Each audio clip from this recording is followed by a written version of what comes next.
Bonjour à tous. Merci d'être présents pour ce webinaire organisé par Tech Innovation. Je me nomme Seougouakoui Victoire. Je suis responsable intelligence artificielle à Tech Innovation. Je serai la modératrice pour ce webinaire. Désolée pour le retard. Le thème de ce webinaire est l'usage des drones et SIG, système d'information géographique, au service du développement des pays africains. Le but de ce webinaire est de vous montrer comment et que plusieurs secteurs d'activité comme le génie civil, l'agriculture et l'électricité peuvent avoir leur performance boostée grâce à l'usage des drones et SIG. Ce boost apporté à ces secteurs engendrera un essor du développement de nos pays. Concernant Tech Innovation qui organise ce webinaire, je peux dire que Tech Innovation est une start-up togolaise qui fait ses preuves dans les technologies. Quelques services proposés par Tech Innovation sont les solutions de drones comme la formation et certification de télépilotes de drones, la location et vente de drones, les infrastructures, systèmes et réseaux, la sécurité des systèmes d'information, l'intégration de solutions, la vidéosurveillance et contrôle d'accès, la domotique, l'audit des systèmes d'information, les télécommunications, l'électricité électrotechnique. Pour nous entretenir ce soir, nous avons comme panéliste Paul Nyasingbe, pilote de drone, spécialiste qui nous vient du Togo, et son sujet est les drones au service du génie civil et électrique. Nous avons aussi M. Oussama Lajna, géomaticien qui nous vient du Maroc, dont le sujet est photogrammétrie aérienne par drone, de l'acquisition aux produits dérivés. Nous venons de la RDC, M. Christian Mouyaya, consultant en environnement et analytique. Et le thème de M. Mouyaya est la mise en œuvre d'un SIG pour la gestion des espaces verts dans les milieux urbains, étude menée au Jardin botanique de Kinshasa. Et enfin, nous avons aussi M. César Afeli, ingénieur agronome spécialiste SIG, qui nous vient du Togo, dont le sujet est les drones au service de l'agriculture de précision. Sans plus tarder, nous allons commencer. Je laisse la parole à M. Paul Nyasingbe pour sa présentation.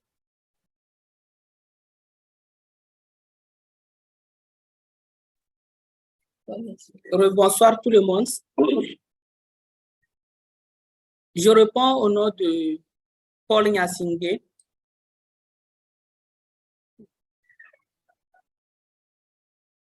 Je suis pilote professionnel de drone.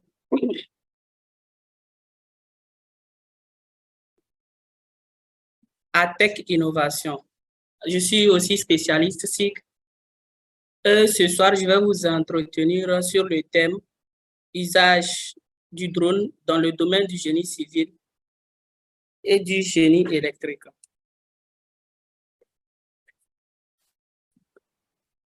Permettez-moi de partager mon écran pour vous présenter le sujet de ce soir.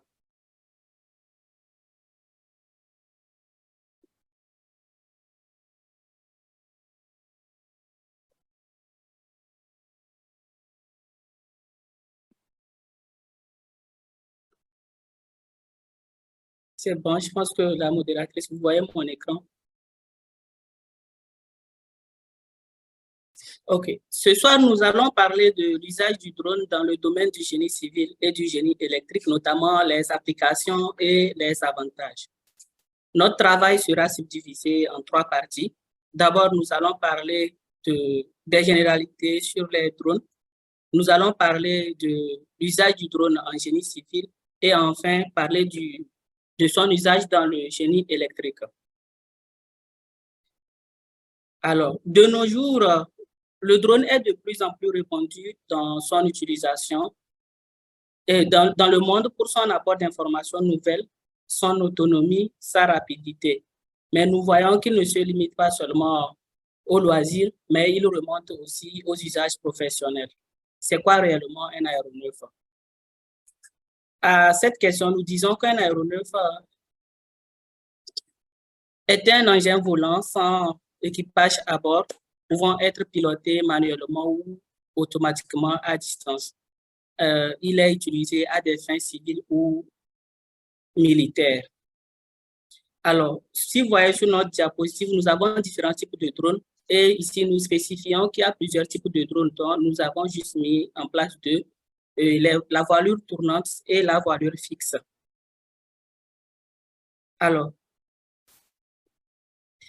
comme nous le disons, le drone s'applique dans plusieurs domaines et si nous vous permettons de citer certains domaines, nous avons la topographie, la cartographie, les mines carrières, la foresterie, l'inspection, la communication et plusieurs autres domaines encore. Mais nous allons nous axer plus précisément ce soir sur le domaine du génie civil et du génie électrique. Alors, en quoi le drone nous aide réellement au niveau du génie civil et du génie civil? Pour montrer son importance ici, nous disons que le drone nous offre un contrôle visuel sur les zones en activité, bien en travaux. Et il nous permet aussi d'évaluer le progrès des activités plus rapidement en réduisant le risque, les risques de chute, d'accident grâce à son accessibilité. Alors aussi, nous n'allons pas manquer de dire qu'il nous permet de suivre et optimiser la gestion des opérations ou contrôler les risques de sécurité. Nous allons passer dans la première partie pour parler de son usage et ses applications au niveau du génie civil. Nous tous, nous connaissons le domaine du génie civil et nous savons tous que le génie civil est un domaine hautement technique qui requiert précision et qualification. Alors, l'emploi du drone dans ce domaine aide considérablement dans bien de contextes comme l'inspection technique, la photogrammétrie et au niveau de la thermographie aussi. Ainsi, grâce aux prises de vue aériennes accessibles sous différents angles, le drone contribue nettement à l'amélioration de la reconnaissance de terrain, des opérations d'études et suivi de chantier, ainsi qu'à l'élaboration des plans de construction, ce qui facilite grandement les tâches aux ingénieurs. Nous n'allons pas manquer de parler de l'inspection des façades et toitures, comme vous le voyez sur nos diapositives, l'inspection des installations industrielles aussi, et les contrôles et suivi de chantiers, c'est-à-dire les chantiers du début jusqu'à la fin. Il nous permet de contrôler les chantiers du début des travaux jusqu'à la fin des travaux. Et nous pouvons inspecter aussi les réseaux de tuyauterie qui se trouvent sur les chantiers et les façades aussi qui sont en mauvais état. Au niveau photogrammétrique, le drone nous aide à modéliser les informations relatives aux bâtiments et ouvrages en génie civil. Il nous permet aussi de faire la modélisation 3D.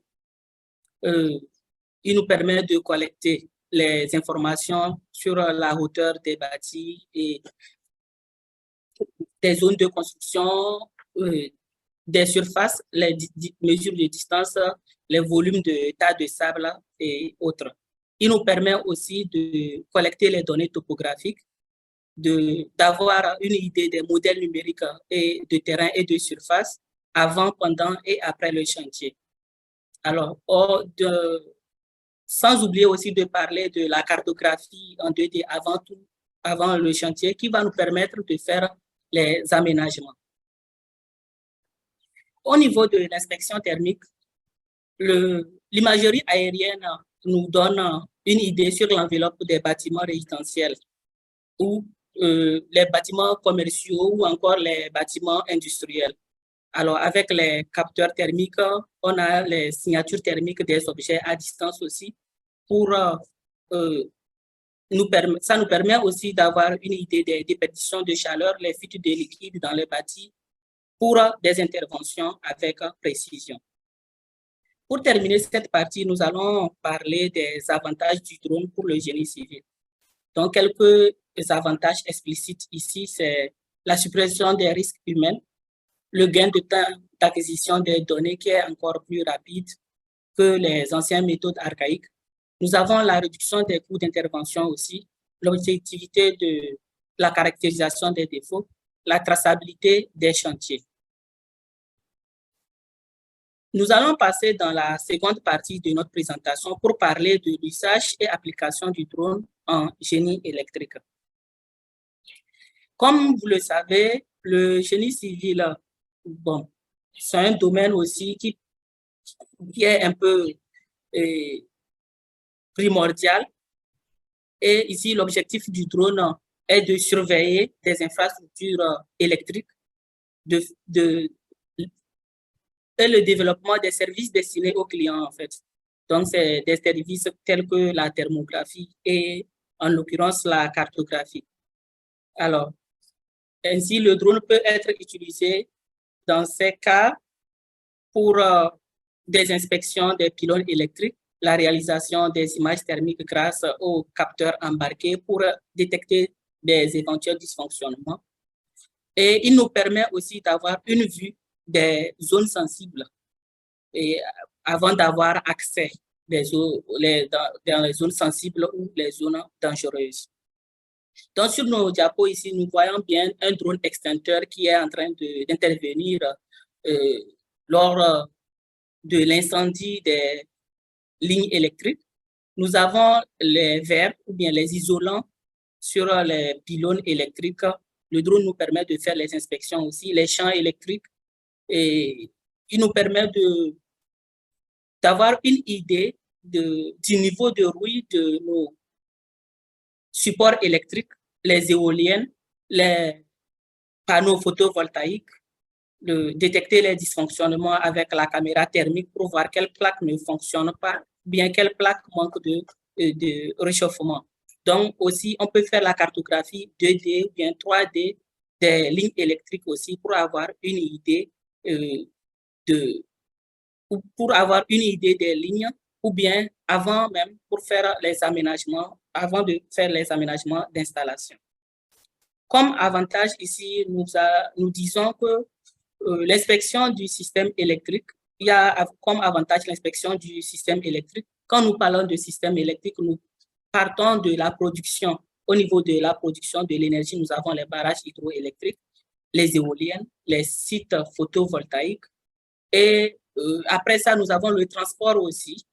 Le transport qui part des champs électriques vers les pylônes et la distribution sur les petits poteaux dans les quartiers.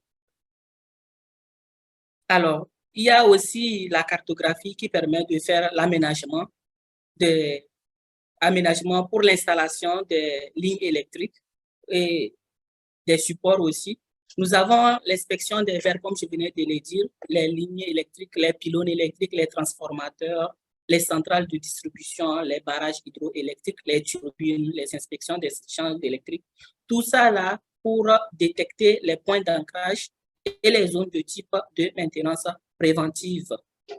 Donc, avec le drone, on peut avoir une idée déjà avant d'envoyer l'espèce humaine pour la maintenance. Nous allons parler aussi du bilan thermique des systèmes électriques aussi.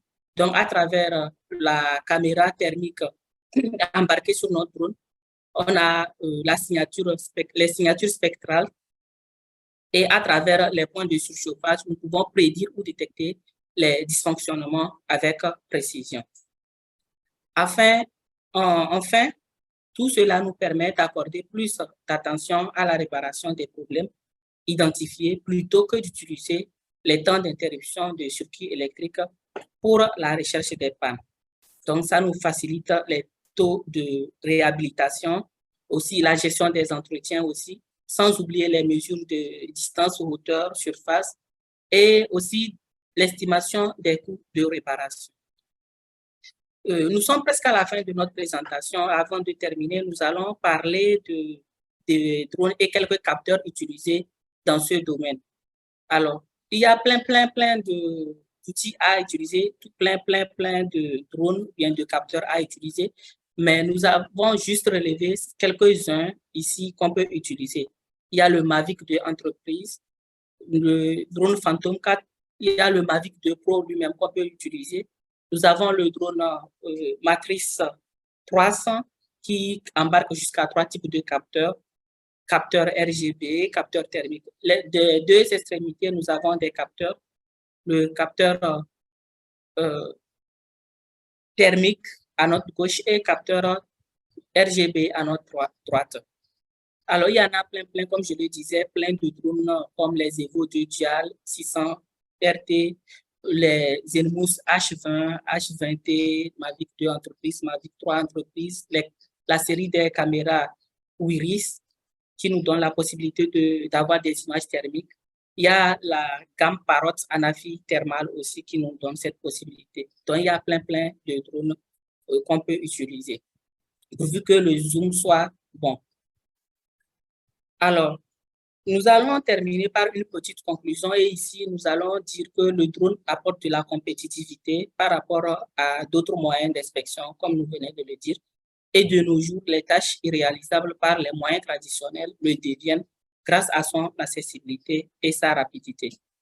Aussi, il participe à la sécurité du travail car il aide à éviter les opérations dangereuses pour les hommes et le coût aussi qui est plus intéressant. Je vous remercie.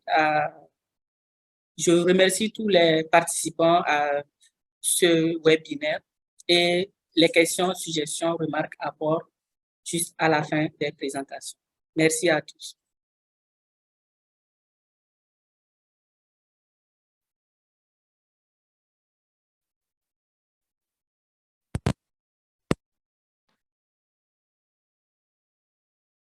Désolé, un petit souci au niveau du son. Donc, je remerciais Monsieur Paul Nyasingbe pour sa présentation qui nous a édifié sur comment les drones peuvent nous aider dans les domaines du génie civil et du génie électrique. Pour ceux qui ont des questions, je vous invite à aller au niveau du QR pour donner et pour les écrire. À la fin de toutes les présentations, nous allons vous répondre. Nous allons maintenant passer à la présentation de M. Oussama Lajna sur la photogrammétrie aérienne par drone de l'acquisition aux produits dérivés. Monsieur Lajna, vous avez la parole. Merci.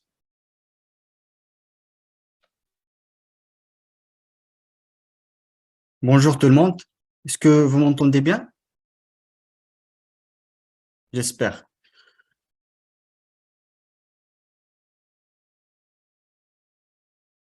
Donc, bonjour tout le monde. Avant de commencer ma présentation, je tiens à remercier l'équipe organisateur de ce webinaire qui est Tech Innovation de Togo. Un remerciement spécial dédié à M.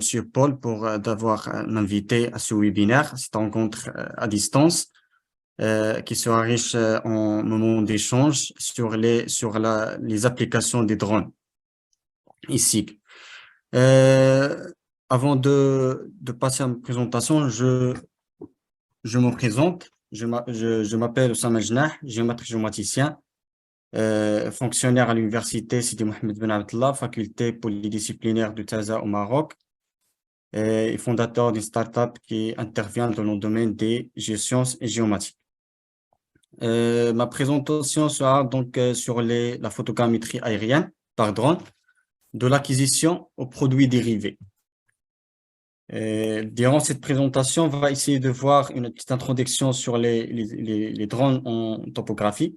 Donc, puis les phases de préparation d'une mission de prise de vue aérienne, et puis l'autorisation de vol, et quatrièmement, faire une planification et l'acquisition des données, et puis des traitements des images, et finalement les livrables et les produits dérivés et des exemples.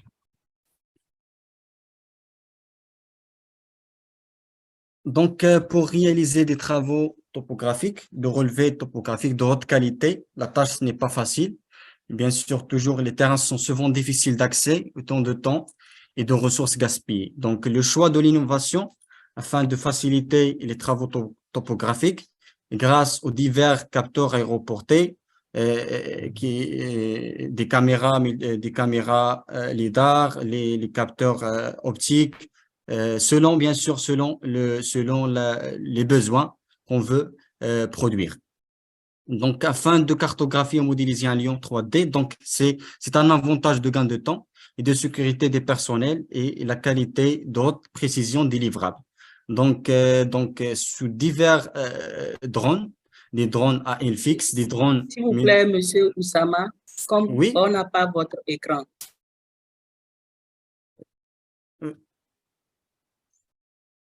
Je ne sais pas si… Depuis tout à l'heure, depuis le début, oui. Et maintenant, ça marche? Oui, ça marche. Merci. D'accord.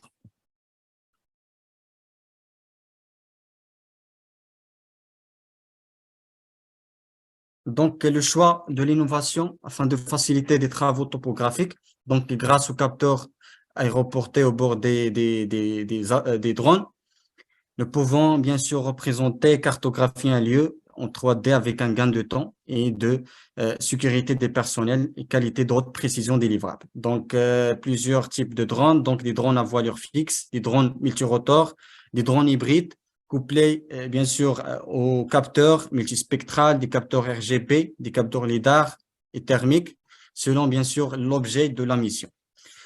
Donc, on va passer aux différentes phases de préparation d'une mission de prise de vue aérienne. Donc, la phase de préparation au bureau donc, consiste à faire une étude d'évaluation des besoins des clients, donc afin de répondre à la demande. Donc, on essaye bien sûr, de mettre plusieurs phases, plusieurs scénarios. Donc, on essaie premièrement de repérer la zone d'étude sur un fond satellitaire. Et puis, plusieurs questions se posent. Est-ce que la mission, bien sûr, se déroule-t-il à proximité d'une zone sensible, d'une zone d'un aéroport, d'une base militaire, en agglomération? Donc, tous ces éléments-là sont à prendre en considération. Ils permettent, bien sûr, de définir un cadre général sur lequel va se dérouler la mission. Et puis, finalement, on définit les moyens techniques et humains, à savoir les télépilotes, les copilotes, les types de drones, le nombre des drones. Et bien sûr, on essaye d'élaborer des plans de vol approximatifs en fonction, bien sûr, de la zone à survoler. Bien sûr, l'utilisation des drones se mise dans un cadre réglementaire bien précis de chaque pays. Donc, au Maroc, avant de survoler sur une zone, donc il faut déposer une demande d'autorisation. Donc, cette demande, elle regroupe des informations sur la marque des drones, la hauteur de vol, un plan de situation, certificat d'importation des drones, et puis le carte d'identité du manipulateur, du télépilote ou bien copilote. Et bien sûr, les autorités locales sont bien sûr sont représentées par soit donc le Qiyada, la gendarmerie, sont informés avant le jour de la prise de vue.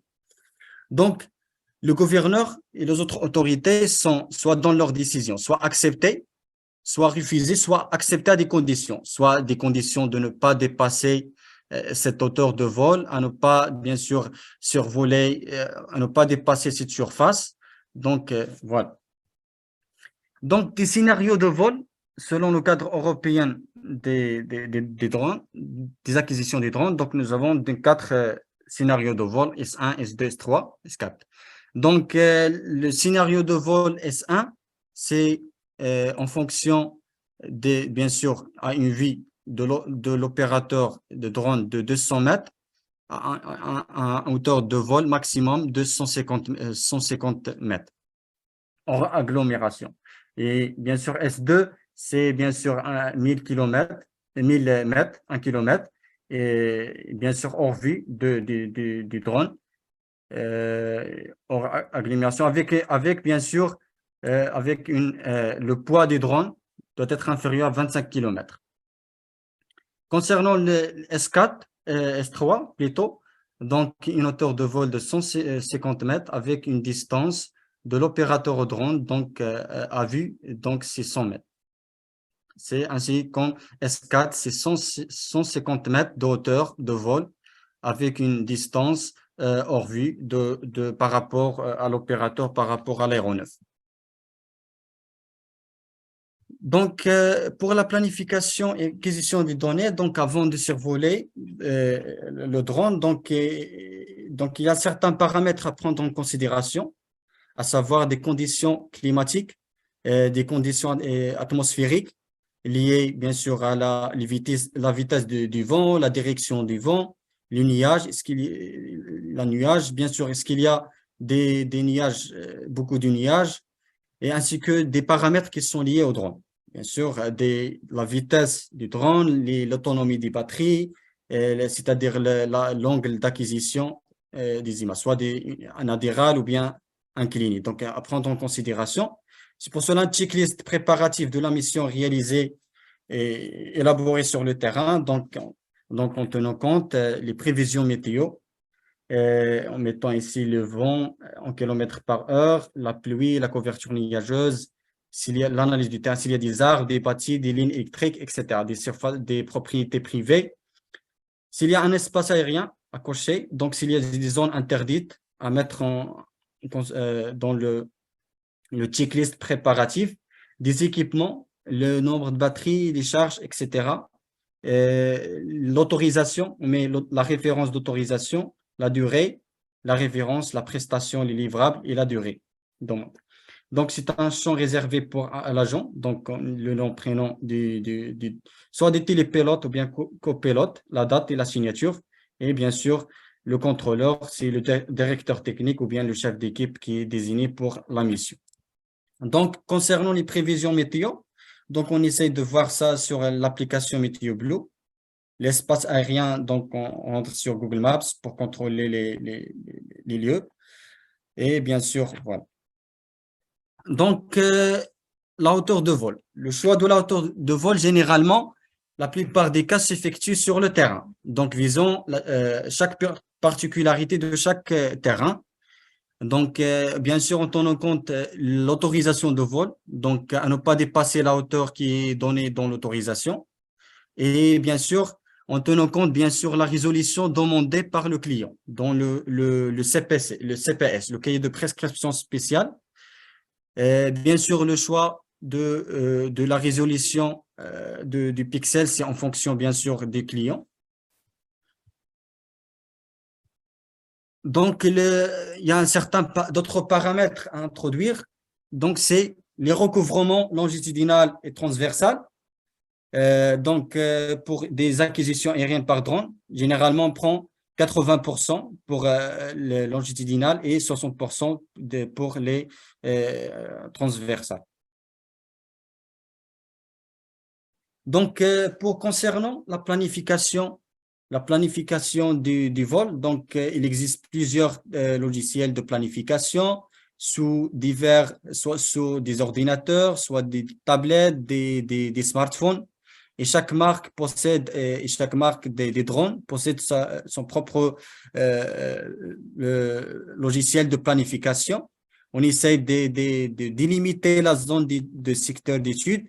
Et puis, l'application génère les lignes de vol, et on essaye bien sûr, de l'adapter selon notre cas d'étude.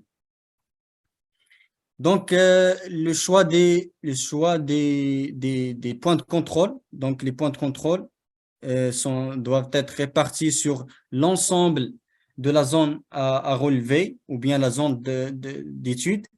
Bien sûr, les points de contrôle seront soit s'effectuent soit par des procédés topographiques ou bien par des procédés GNSS avant l'acquisition, ou bien s'effectue directement en mode RTK. Bien sûr, s'il y a un GNSS intégré au drone, bien sûr, une station qui est liée au drone. Donc, pour savoir que chaque composant de drone est accompagné par une station de contrôle.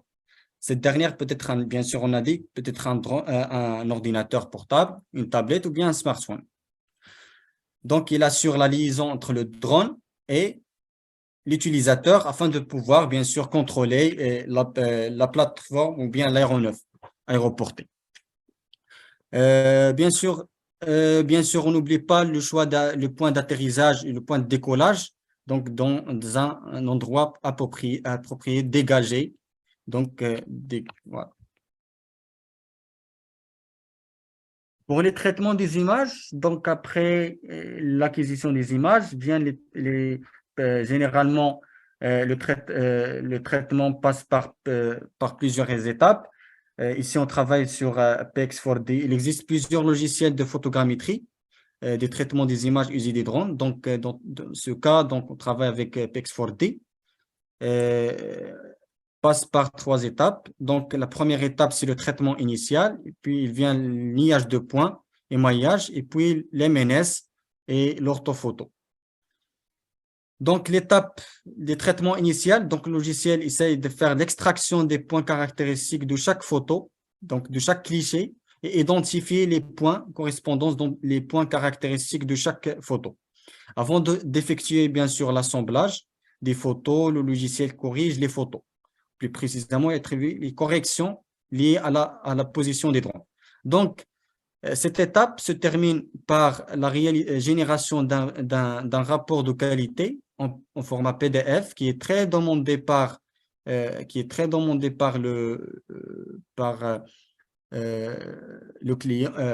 client, sur la base sur laquelle il mentionne toutes les phases de traitement avec les caractéristiques des images, les caractéristiques des traitements. C'est un rapport qui est évolutif dans le temps, c'est-à-dire au fil des traitements, et il met des mises à jour sur le rapport. Donc, après le traitement initial, donc des produits générés, c'est une orthomosaïque en format KMZ, en format PNG TIFF. On apporte bien sûr les cibles, c'est-à-dire les cibles ou bien le point de contrôle, ou bien pour le recalage, ou bien juste pour le contrôle. Donc, après l'identification des points cibles, des cibles avec les images, donc on obtient des coordonnées qui soient des coordonnées levées par GNSS et les coordonnées données par les photos, les images, les produits. D'accord? Dès qu'on essaye de faire, c'est-à-dire la différence entre les deux, et si c'est bon, on continue, sinon on essaye de rectifier les produits. Le maillage, niage de points et maillage, donc le logiciel génère un niage de points à partir de plusieurs transformations des pixels en des points qui sont connus en coordonnées X, Y, Z et la couleur bien sûr en divers formats, LAS, PLY, XY, etc. Bien sûr, avec une classification, on aura un niage de points classifié se forme des couches et des calques, par exemple. On va voir ça sur des exemples. Et finalement, la phase de génération de MNS est l'orthophoto. Bien sûr. Donc, les livrables et les produits dérivés, donc les productions des données géospatiales de divers formats, GeoTIFF, KMZ, GPG, des niages de points denses, des niages de points filtrés par classe, des MNS, des MNT, des modèles numériques de pente, des modèles texturés. On peut appliquer ça pour avoir et pour générer des courbes de niveau, pour avoir par exemple des écoulements des eaux de pluie, par exemple en divers formats, en DWG, DXF, qui permet d'échanger entre les divers logiciels des dessins assistés par ordinateur et des logiciels SIG. Nous avons ici un exemple d'une acquisition, c'est-à-dire des clichés qui sont qui sont fournis par Drones Technologies, société qui est spécialisée dans l'acquisition des images drones. Nous avons les données générales sur, voilà. Donc, avec un nombre de photos des clichés 57, nous avons une superficie de 1 hectare 700 avec une GST de 1,26 cm. L'acquisition a été effectuée par de Phantom 4 RTK, DJI Phantom 4 RTK, le 36-2022. Voilà les dimensions de chaque photo. Donc, on aura, donc après le traitement initial, on aura une orthophoto, une orthomosaïque sur le fond Google Earth. Et puis l'MNS, le modèle numérique de surface. Après, bien sûr, les traitements qui durent des heures et des heures, selon bien sûr selon la performance de votre machine, qui a des exigences de matériel, donc des nuages de points densifiés qu'on peut bien sûr identifier sur chaque pixel. Et on obtiendra des coordonnées de chaque pixel avec l'affectation des clichés. Voilà, après les traitements, donc on obtiendra l'émaillage triangulaire, un nuage de points se forme des calques qui sont des couches. Voilà, donc vous voyez ici, voilà des modèles maillage triangulaire. Après les traitements, donc sur SIG, on peut importer ça dans les SIG, des logiciels de dessin assisté par l'ordinateur. On obtiendra un modèle, des modèles de surface et un MNT, l'orthomosaïque pour la production, bien sûr, pour la production cartographique. Et on peut, bien sûr, sur logiciel, on peut calculer des volumes de stock, des matériaux qui sont indispensables pour connaître les quantités de réserve qu'on a ici. Donc, on pourra donc calculer ça sur PEX4D. Bien sûr, j'ai ici un autre exemple d'une acquisition par drone EBE+, avec la caméra SODA. Voilà la date d'acquisition. C'est les lignes de vol avec le nombre des photos, des clichés. Donc, après les traitements, on obtiendra des orthomosaïques. Et bien sûr, là, nous avons un MNS, c'est-à-dire un modèle numérique de surface drapé sur l'orthomosaïque. Et voilà, l'MNT, l'MNS. La différence entre le modèle numérique de surface, le modèle numérique de terrain, on obtiendra un modèle numérique de hauteur qui est la différence entre les modèles de surface et terrain. Une autre acquisition, donc c'est voilà, dans carrière. Vous voyez donc la qualité, bien sûr, la qualité des livrables dépend c'est-à-dire de l'aéronef qui s'occupe de faire des acquisitions et bien sûr de l'expertise des télépilotes et copilotes, bien sûr. Voici un travail, donc c'est un projet, donc j'étais parmi l'encadrant d'un étudiant tunisien, c'est l'acquisition des images aériennes par avion et on a importé ça pour alimenter les bases de données SIG. Et on a importé les différentes couches des réseaux et tout, et bien sûr, pour prendre beaucoup d'interventions, pour prendre des décisions dans diverses interventions. Ben voilà, donc on pourra représenter beaucoup de choses avec les drones et des traitements dédiés à la photogrammétrie numérique. Donc, pour conclure, l'efficacité et la qualité des résultats issus des drones et de la photogrammétrie numérique dépend essentiellement de la compétence de l'intervenant ou bien des intervenants. Donc, aujourd'hui, on trouve que les drones, donc dans beaucoup de secteurs et d'activités autour des acteurs socio-économiques et beaucoup de choses sont en cours de découverte de nous régulièrement. Donc, je tiens à vous remercier pour votre attention.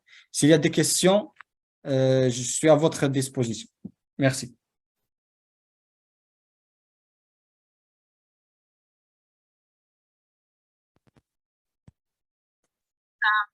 Lajna pour sa présentation.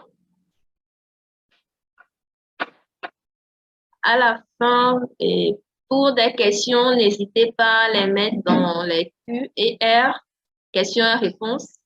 À la fin de toutes les présentations, nous allons y répondre. Nous allons continuer le webinaire avec Monsieur Christian Mouyaya, qui nous vient de la RDC. Et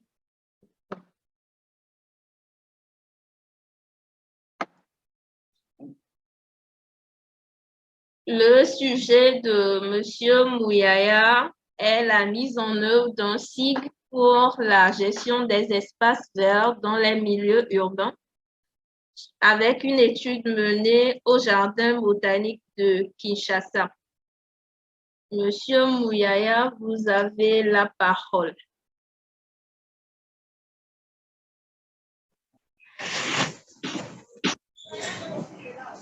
Oui, j'espère que vous m'entendez très bien.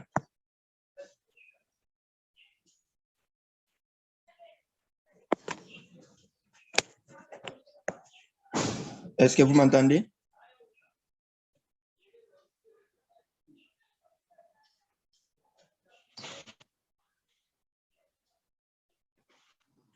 Est-ce que vous m'entendez? Oui, oui, c'est parfait. C'est Oui, bon? on vous entend. Ok, merci beaucoup. Merci aux organisateurs. Merci, cher Paul et toute l'équipe de la structure. Merci aux participants qui sont là, qui ont disposé de leur temps. Je suis M. Christian Mouyaya. Comme la présentatrice venait de le dire, je suis consultant en environnement et analyste SIG. Je suis le responsable de RFS Consulting. Monsieur Paul, j'espère que vous allez m'aider à chaque fois passer. Voilà. Je suis le responsable, comme je l'ai dit, de RFS Consulting, qui est une entreprise, un bureau d'études spécialisé dans l'expertise environnementale et technologie géospatiale, dont le siège est à Kinshasa. Et nous avons comme filiale RFS Academia, qui est une plateforme, un centre de renforcement des capacités, et la nouvelle filiale Kindata, qui est une entreprise spécialisée dans la collecte, analyse et puis visualisation des statistiques géospatiales. Plus d'informations sur la structure, vous pouvez le trouver sur www.rfs-congo.com. Voilà, aujourd'hui, je vais parler de la mise en œuvre d'un SIG pour la gestion des espaces verts dans le milieu urbain, dont une étude a été menée au Jardin botanique de Kinshasa. D'après nos formations, nous avons lancé une certification concernant le métier des techniciens SIG junior. Et la première édition nous a permis à recevoir des stagiaires. C'est dans le cadre de cette séance-là que nous avons jugé bon mettre en place ces projets et puis envoyer ces stagiaires sur terrain afin de faire la collecte des données autres, et beaucoup plus liées à tout ce qui est, par exemple, l'inventaire des espèces végétales et autres. Pour cette présentation, le plan se présente comme suit. Je vais aborder des grands points dont je parlerai des contextes et puis des cas pratiques. Et en ce qui concerne le contexte, je ferai un bref aperçu des systèmes d'information géographique. Et concernant les cas pratiques, je vous présenterai les travaux qu'on a pu mener, que ce soit au bureau, bien sûr, terrain, ainsi que l'application qui est en cours de développement. Donc, je parlerai de la zone d'étude, des matériels utilisés. Je présenterai les résultats sous forme de produits cartographiques, donc des captures. Et puis, à la fin, je parlerai des limites et puis quelques recommandations, parce que nous savons bien, lorsque nous travaillons, il y a toujours des obstacles et comment on peut le surmonter. Voilà. Parlant des contextes, oui, évoluons. Voilà. À l'ère du réchauffement, j'espère que personne ignore aujourd'hui, avec tout ce qui est réchauffement climatique, où plusieurs initiatives dans le monde sont mises en œuvre pour essayer un peu de rendre des villes beaucoup plus écologiques. Kinshasa, comme tant d'autres villes africaines, avance à pas de tortue. La capitale de la RDC, hier, si je peux le dire, appelée Kin-la-Joie, cède son sourire à la tristesse, où on voit les espaces verts aménagés pour le bien-être environnemental de cette capitale ne cessent d'être effacés de la carte géographique les uns après les autres. C'est la suite à la mauvaise gestion et aussi du fait de leur spoliation au profit des habitations précaires et de marchés pirates avec le cortège des déchets quotidiens que nous déplorons toujours. Par rapport à cette situation, le jardin botanique de Kinshasa, qui fait l'objet de notre présentation, c'est un constituant, plutôt ce jardin constitue, si je peux le dire, un poumon vert au cœur de la ville. Et ces jardins essayent de résister à cette pression. Donc, on peut voir que c'est parmi les zones où on peut encore retrouver ou bien on peut encore être face à la nature, à tout ce qui est pression et autres, comme je venais de le dire. Le jardin botanique de Kinshasa est aujourd'hui un lieu pour l'éducation environnementale, soit encore la conservation de la nature. C'est un endroit de balade, de réflexion, de découverte et de détente dans un cadre agréable. C'est dans ce sens ou dans ce cadre que nous avons jugé bon mettre en place ce projet, où le souci est de mettre en place un site, parce que personne n'ignore aujourd'hui la puissance des sites, et mettre en place un site qui permettra aux gestionnaires d'avoir au moins une idée sur le patrimoine, sur le jardin, et aussi à prendre des décisions, que ce soit selon la planification ou bien selon les aménagements à apporter. Voilà, nous évoluons. Et en ce qui concerne le SIG, je parlerai un peu des SIG pour mieux comprendre et puis pour mieux gérer l'espace. Donc, je vais plus lier ça à tout ce qui est gestion de l'espace vert. Le système d'information géographique, dont nous appelons communément le SIG, et pour ceux qui sont des spécialistes, il est défini comme étant un ensemble de données repérées dans l'espace, structurées de façon à pouvoir en extraire commodément des synthèses utiles à la décision. Parce que je sais que parmi les participants, il y a peut-être pour ceux dont c'est pour la première fois qu'ils entendent parler du terme, ou il y a d'autres qui sont déjà dans le domaine. Nous savons qu'aujourd'hui, tout le monde parle un peu de SIG et tout le monde cherche un peu à comprendre comment ça fonctionne, comment on peut utiliser cet outil-là. Parce que le SIG a prouvé au moins sa puissance en ce qui concerne la prise de décision. Le SIG est composé de plusieurs éléments, que ce soit matériels ou humains, ayant tous un rôle majeur. Nous avons les données, nous avons le logiciel permettant de saisir ces données, nous avons les équipements tels qu'ordinateurs, imprimantes et le fameux drone, comme en parlaient mes prédécesseurs, qui est aujourd'hui en vogue. Nous avons le savoir-faire, donc le savoir-faire des utilisateurs, parce que vous devez avoir la maîtrise de la procédure pour manipuler ces outils.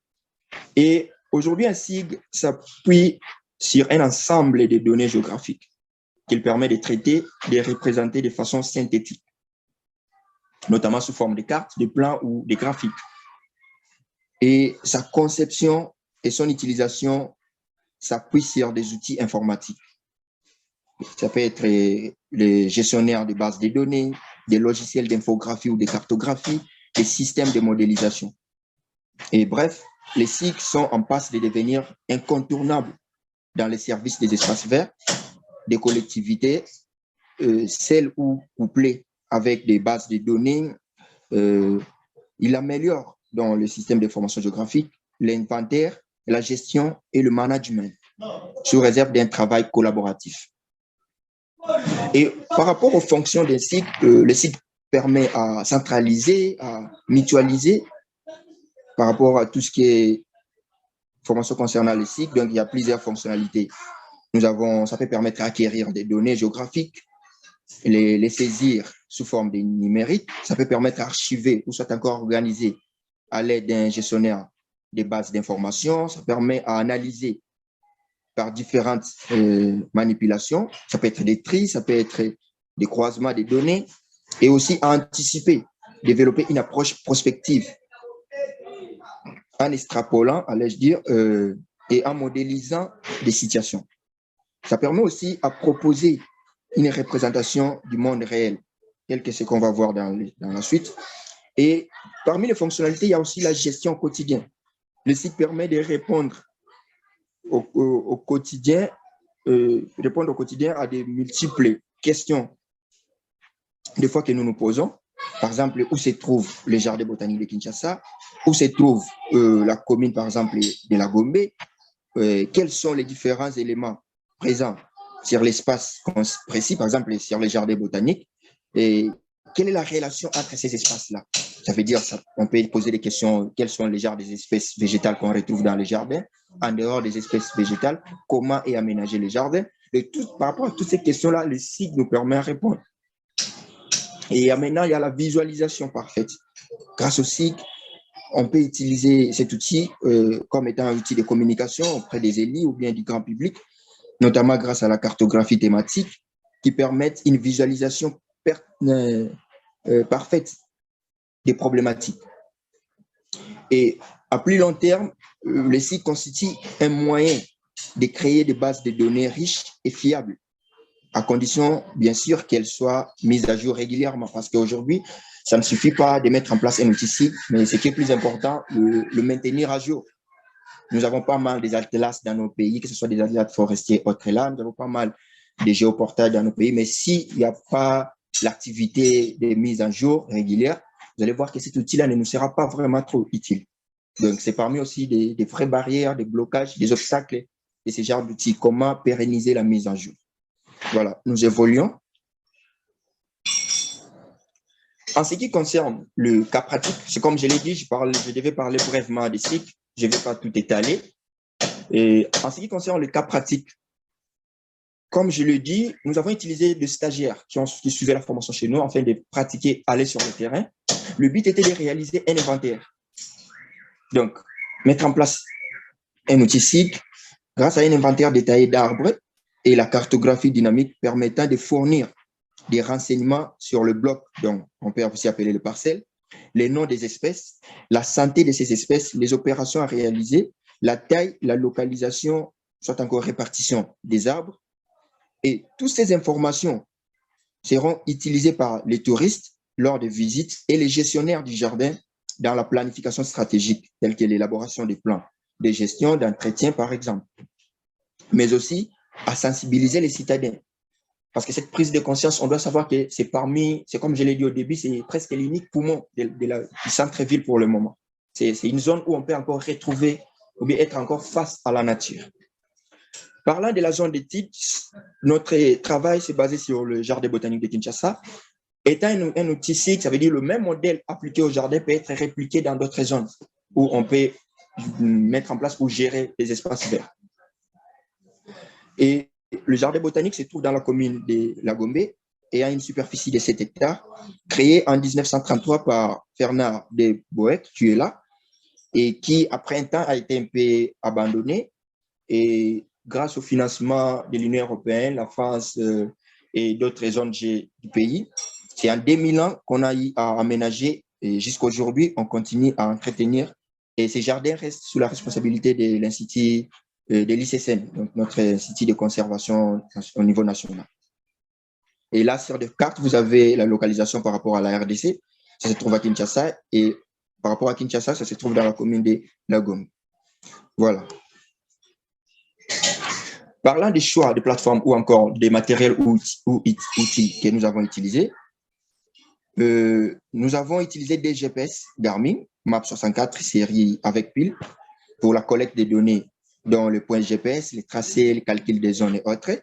Et comme vous pouvez les remarquer aussi sur les illustrations qui sont là, de nos stagiaires sur terrain. Et nous avons utilisé les dendromètres pour mesurer la hauteur des arbres, un ruban métrique de 50 mètres pour mesurer le diamètre à hauteur de la poitrine des arbres, et 4 smartphones. Donc, chacun des stagiaires était muni d'un smartphone. Et ces smartphones étaient munis des applications Kobo Collect et puis qui filtrent pour la collecte des informations, puis la cartographie. Vous allez voir que nous avons essayé de combiner plusieurs outils, par exemple Kobo et Qfiltre, parce que parmi les deux, on pouvait utiliser l'un des outils, mais c'était aussi pour nous une façon d'expérimenter, pour voir lequel des outils marchait bien. Et on va parler de ça dans les difficultés où on a connu quelques problèmes avec Qfiltre et on était obligé de plus préférer avancer avec Kobo et puis les GPS. Au-delà de cela, il y avait des blocs-notes, question de prendre des informations supplémentaires. En ce qui concerne la procédure de travail, comme vous pouvez voir le schéma qui est là, nous avons commencé à travailler au niveau du bureau, où il y a eu la préparation de formulaires sur Kobo, la préparation du projet sur QGIS, qu'on a pu enregistrer comme étant un projet qui file. Après cela, il y a eu organisation de la séance terrain, visite sur terrain au niveau du jardin, après avoir reçu l'autorisation. Nous avons eu à faire des séances pour collecter tout ce qui était information.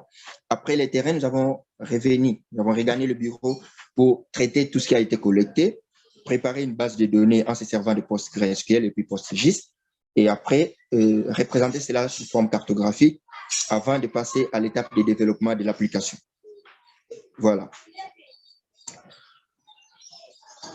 Et là, vous avez les illustrations qui démontrent un peu tout ce que nous avons fait lors de la préparation. En premier lieu, nous avons l'image où vous avez la capture d'écran de l'interface QGIS, où on est en train de préparer les projets pour envoyer des gens sur terrain. Ça veut dire que nous avons la carte, la vue du jardin, et nous avons fait un système de blocs avec la grille, question d'attribuer à chaque stagiaire, soit chaque enquêteur, une zone concernée. Vous avez du côté droit la capture de l'interface de Kobo, où nous avons préparé un formulaire avec les informations utiles, par exemple les noms scientifiques de l'espèce végétale, nom vernaculaire, l'origine de cette espèce-là, est-ce que c'est origine endogène ou bien exogène, l'utilité, l'usage, comme que ce soit l'usage commercial, environnemental, médicinal et autres là, et d'autres informations, par exemple la hauteur, les DHP et aussi l'état de santé de l'espèce, ce qui a permis enfin question de donner des observations. Est-ce que il faut entretenir, est-ce qu'il faut prendre soin, ainsi de suite. Et vous avez aussi la capture de l'interface de la base de données avec Postgre. Ça veut dire les informations préparées sur les formulaires Kobo, après collecte sur terrain, tout a été placé dans une base de données. Nous évoluons. Voilà, et là vous avez les illustrations de tout ce qui était d'abord séance de terrain par rapport aux séances de bureau en premier lieu, où nous voyons nos stagiaires en pleine formation, et puis la séance de terrain, telle que vous voyez là, ils sont en train de mesurer les DHP avec les outils utilisés.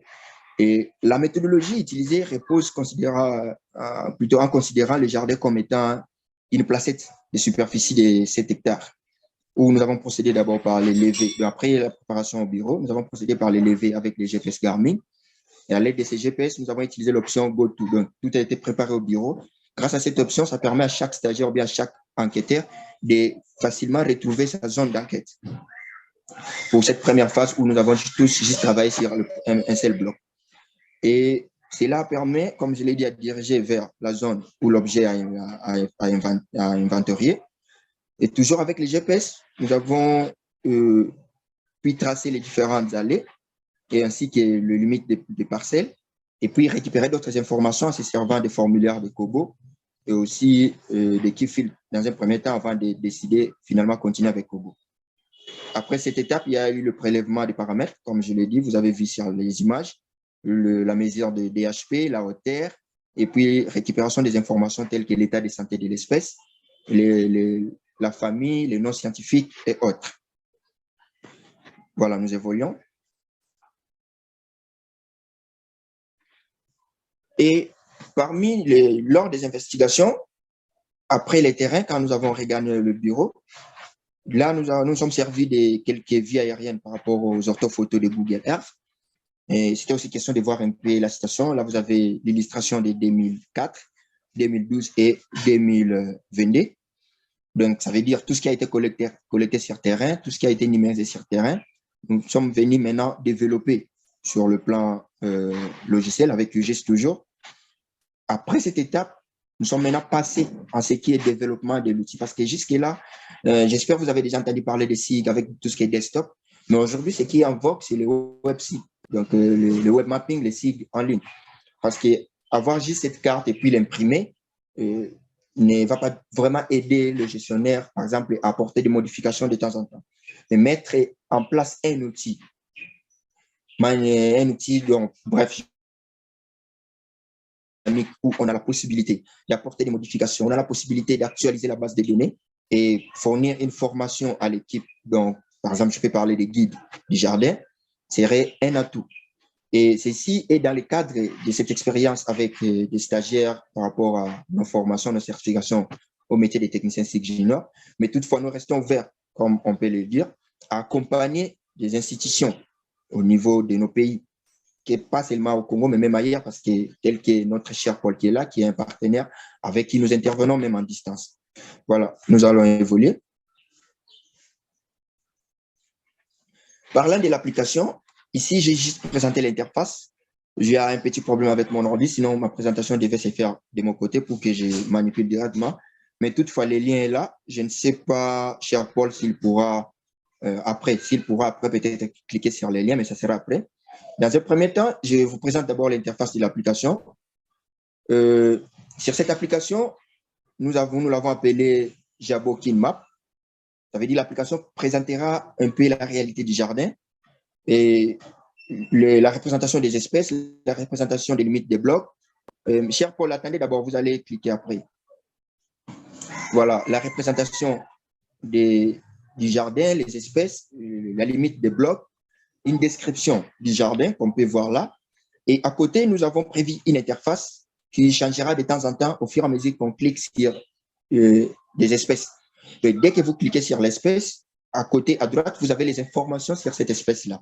Les informations préparées dans nos formulaires Kobo qu'on a pu utiliser sur terrain.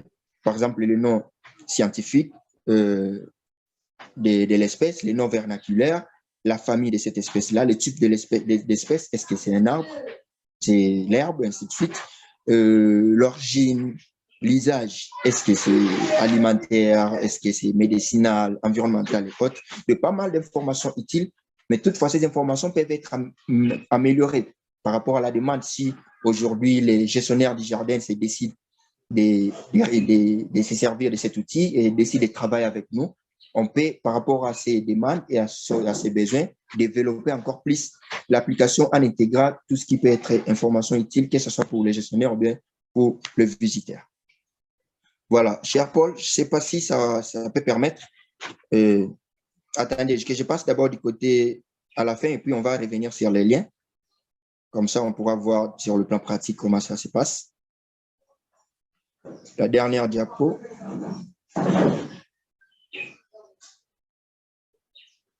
Voilà. Et en ce qui concerne les limites et recommandations, il y a eu certaines difficultés rencontrées, comme j'avais dit d'abord avec Phil, qui nous causait un peu du mal avec la précision par rapport à la localisation. Parce que si la précision, il n'y a pas une haute précision, on risque de très mal géoréférencer des espèces. Ce qui a fait en sorte qu'on a pu opter, continuer avec Kobo, tellement aussi il y a l'aspect GPS sur Kobo. Et on a couplé à cela la précision des appareils GPS Garmin qu'on avait, ce qui nous a permis à réaliser un peu un bon travail. Donc, comme je voulais le dire, et par rapport à la mise en place d'un outil SIG, de projet SIG, de cartographie, ou quoi que ce soit, ça veut dire qu'il y a pas mal d'outils. Cela dépend de l'utilisateur, de son savoir et du projet réalisé. C'est ce qui vous permettra maintenant de décider par rapport au travail que vous voulez faire, quel outil choisir. Et par rapport à quel outil, quels sont les avantages? Est-ce que c'est d'abord, si ça se concerne les logiciels, est-ce que c'est un logiciel ouvert, donc gratuit? Est-ce que c'est un logiciel payant ou pas? Et par rapport aux outils, quelle est la précision de ces outils-là? Et la zone d'accès, est-ce que ces outils-là seront acceptés dans cette zone? Et l'importance des sites, comme je l'ai dit dès le début, c'est un outil aujourd'hui d'aide. C'est un outil puissant, si je peux le dire, d'aide à la décision. Les sites permettent à planifier, les sites permettent à avoir plus de connaissances sur une zone et puis à analyser, même si vous n'êtes pas en contact avec la zone. Mais comme conseil, nous conseillons toujours que les SIG, c'est aussi mieux sur terrain. Parce qu'avec l'avenir du numérique, tout ça, pas mal de gens se limitent à rester devant son ordinateur au bureau. Mais pour mieux expérimenter l'outil, pour faire aussi des projets beaucoup plus meilleurs, il est toujours conseillé de faire le terrain. Voilà. En conclusion, avec inventaire, un cycle d'inspection des arbres, essentiel afin de bien entretenir les arbres et réduire le danger, les données et d'autres informations concernant les différentes espèces ont été collectées au cours de ces travaux. La mise en place d'une base de données, comme je l'ai dit avec Postgre, et de cette application qui, pour le moment, est encore hébergée sur notre plateforme, donc dans notre hébergeur. Mais toutefois, si il y a des institutions, il y a des ONG, il y a des particuliers qui souhaitent, par exemple, faire des travaux qui vont dans le même sens que ce que nous avons réalisé, soit qui souhaitent développer encore plus par rapport à l'idée ce que nous avons là. Donc, nous restons ouverts et nous pouvons mettre notre équipe de consultants là-dessus afin de vous accompagner à bien réaliser ce travail. Voilà, comme je l'ai dit, je représente RFS Consulting et je pense que, cher Paul, on peut passer du côté lien pour voir un peu avant de clore.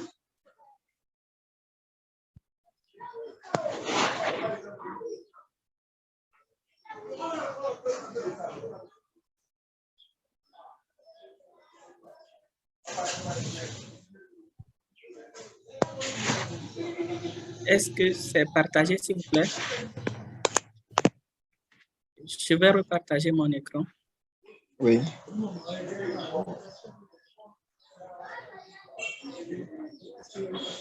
C'est bon, monsieur. Voilà, donc comme je l'avais dit, là vous avez l'application, vous pouvez dérouler pour aller en bas, on voit la description.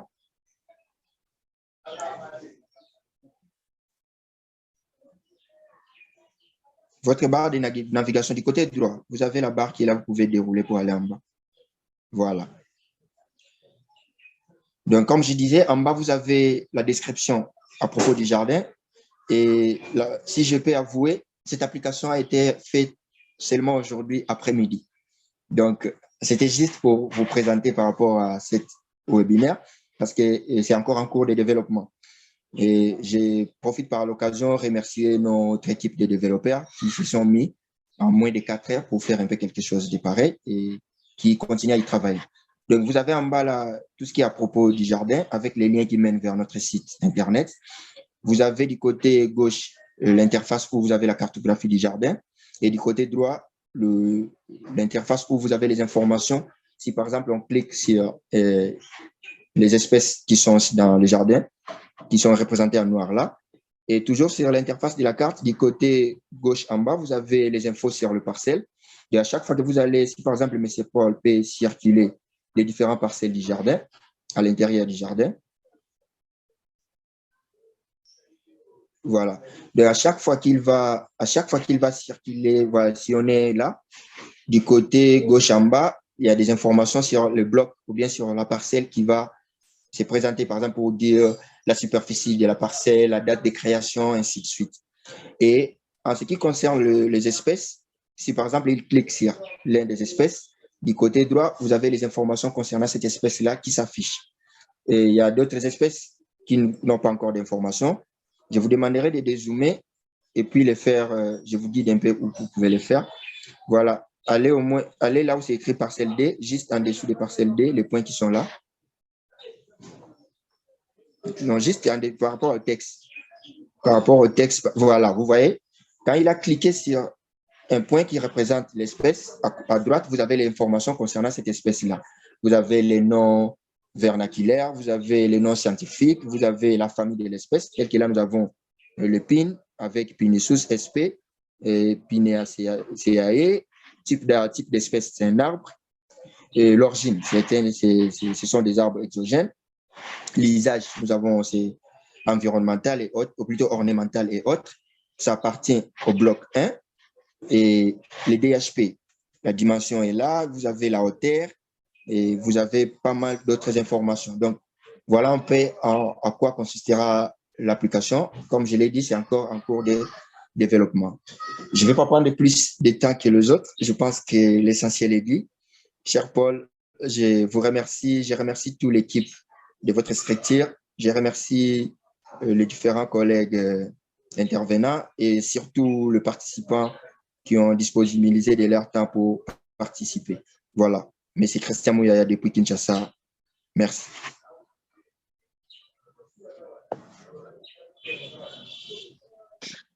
Un grand merci à Monsieur Mouyaya pour sa présentation. Nous voyons donc qu'avec les drones, nous pouvons aussi lutter contre la désertification et avoir plus d'espace vert. Nous allons passer maintenant à la dernière présentation de ce soir, celui de Monsieur César Akpeli, qui nous parlera des drones au service de l'agriculture de précision. Monsieur Akpeli, vous avez la parole. Ok, merci. Bonsoir à tout le monde. Merci à Madame Seoubo, la modératrice, donc, de m'avoir accordé la parole. Bon, ce soir, moi, je vais vous parler des drones au service de l'agriculture de précision. Donc, tout d'abord, avant de commencer, j'aimerais remercier les collègues intervenants, et remercier également le directeur général de Tech Innovation, donc, qui nous offre cette opportunité de faire connaître les drones dans les différents domaines et cycles. Donc,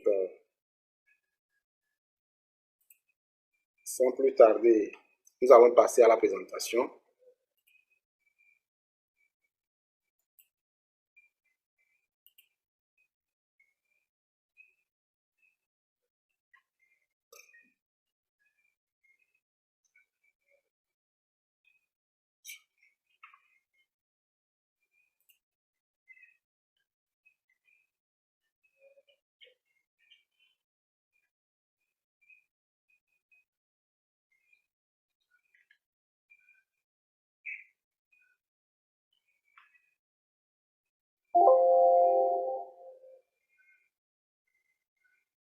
OK. Donc, nous allons parler des drones au service de l'agriculture de précision. Donc, d'abord, je vais vous parler du contexte, donc situer un peu le contexte. Ensuite, nous allons voir une petite généralité sur les drones. Et nous allons voir après ce que c'est que l'agriculture de précision. Je vais parler de quelques drones à l'agriculture de précision et voir une étude de cas que nous avons réalisée avec Tech Innovation. Et ensuite, donner les intérêts ou bien les avantages que les drones nous offrent. Et ensuite, dire les limites de la technologie. Donc, sans plus tarder, nous dirons que quoi? Que aujourd'hui, l'économie des pays africains est essentiellement basée sur l'agriculture. Elle emploie plus de la moitié de la population. Mais on constate que cette agriculture n'arrive pas à subvenir aux besoins alimentaires des populations et beaucoup d'argent sont encore investis dans l'importation des produits alimentaires. Ces dernières années aussi, la population africaine augmente de façon galopante. Les prévisions de la population donc mondiale à l'horizon 2050 est estimée à 9,8 milliards d'habitants. Cette population sera de plus en plus urbaine, de plus en plus riche. Donc, il faut donc produire plus pour pouvoir répondre à leurs besoins alimentaires. Donc, pour ce faire, il faut donc passer à la mécanisation de l'agriculture. Il faut améliorer donc les semences pour pouvoir tirer leur potentiel.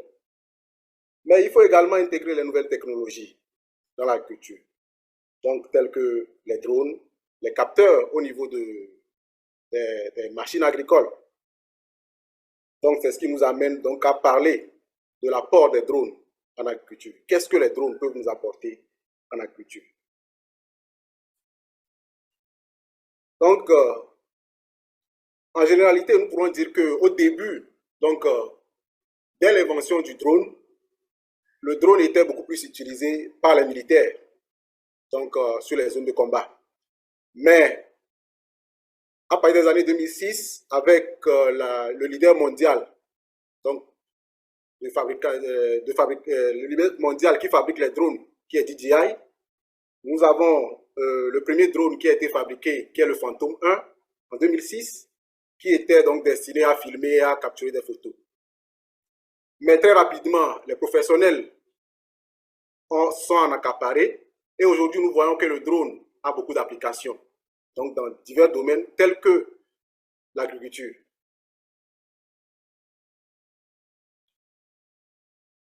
Donc, qu'est-ce que c'est que l'agriculture de précision? C'est à cette question-là que nous allons répondre ici. Donc, l'agriculture de précision, c'est de pouvoir investir peu en agriculture, mais de gagner gros, c'est-à-dire de tirer tout son potentiel de l'agriculture, de tirer tout son potentiel de la plante.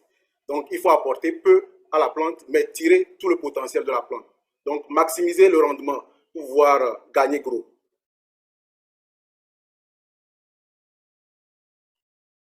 Donc, cela nous amène donc à intégrer les nouvelles technologies en agriculture.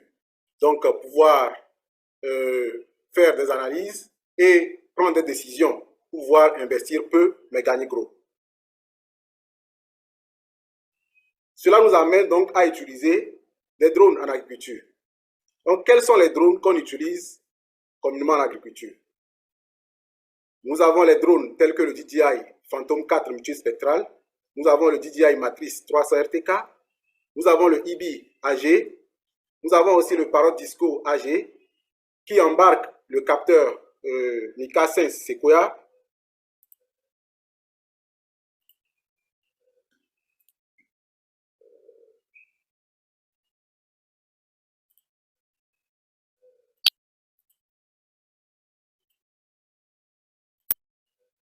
Donc, excusez-moi, je parlais des capteurs. Donc, voici le capteur Sequoia, le drone DJI Phantom 4 que je venais de présenter, le drone IBI-AG, le drone DJI Matrix 300 ETK, le capteur Mica 16 Red Edge, le Parrot Disco AG. Donc, ces drones et capteurs sont utilisés pour faire quoi? Ces drones et capteurs sont utilisés pour cartographier donc, les parcelles agricoles.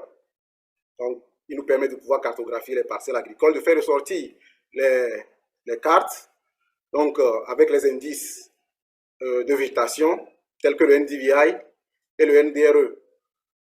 Les drones nous permettent également de contrôler et de surveiller nos cultures. Donc, ils nous permettent aussi de faire des épandages et de faire des largages. Ils nous permettent aussi de traiter nos cultures. Donc, ce sont les applications des drones en agriculture. Nous avons réalisé avec Tech Innovation un cas d'étude pratique.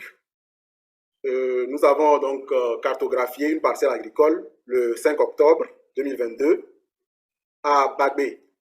Donc, c'était une parcelle de maïs que nous avons cartographiée et nous avons sorti l'indice de végétation, le NDVI, pour pouvoir faire des interprétations et prendre des décisions. Et nous avons donné des conseils ou bien des recommandations à l'agriculteur. Donc, nous allons voir un peu ce que nous avons fait avec Tech Innovation. Donc, ce projet-là a été réalisé avec le drone DJI, le drone Parrot Disco AG, que voici. Donc, c'est le drone. Et ce drone-là embarque donc le capteur multispectral de Sequoia, qui nous donne les images en 4 bandes. Nous avons aussi la radiocommande et les batteries. Donc, le logiciel de planification que nous avons utilisé était Pix4D Capture. Donc, Pix4D Capture nous a servi à planifier la mission et à collecter les données. Donc, après la collecte des données, nous avons, ça c'est une image donc, du projet où nous avons lancé le drone et nous avons collecté les informations. Ensuite, nous avons traité les données dans le logiciel Pix4D Mappa. Donc ici, nous avons les nuages de points, les différents points sur lesquels nous avons collecté les images. Après le traitement, nous avons sorti la carte et les indices de végétation normalisés, le NDVI, que nous voyons ici. Donc, d'après le traitement et les informations recueillies, nous avons vu que l'indice varie entre 0,17 et 0,96. Donc, les zones où l'indice est dans le rouge, donc c'est les zones où les plantes ne sont pas riches en chlorophylle. Mais les zones où nous avons les zones de la parcelle où nous avons le vert, c'est les zones où nous avons les plantes qui sont riches en chlorophylle. Donc nous avons un coefficient de 0,96. Donc, cela nous a amené donc à prendre des décisions. Et nous avons remarqué sur le terrain qu'il y a eu le sarclage qui a été fait, mais qui n'a pas été fait totalement. Donc, les zones où les plantes sont riches en chlorophylle correspondent aux zones où le sarclage a été fait.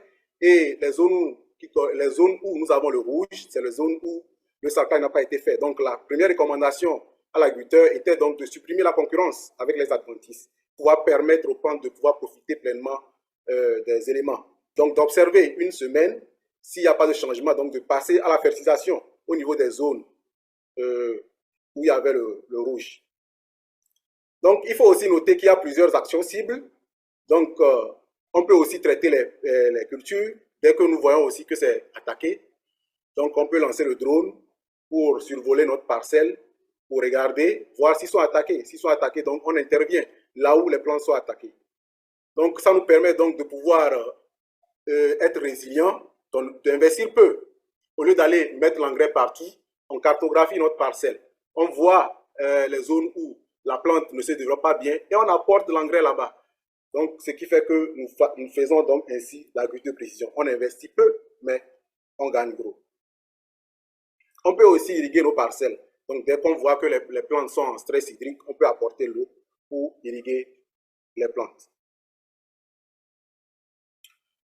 Donc, quels sont les intérêts que la technologie drone nous apporte? Donc, avec les drones, nous avons un accès facile aux parcelles. Nous pouvons aussi mesurer les distances, donc dans le Pix4D Mappa. Nous avons aussi de haute résolution par rapport aux images satellitaires, parce que le drone aussi se comporte comme un satellite, mais plus proche de la cible.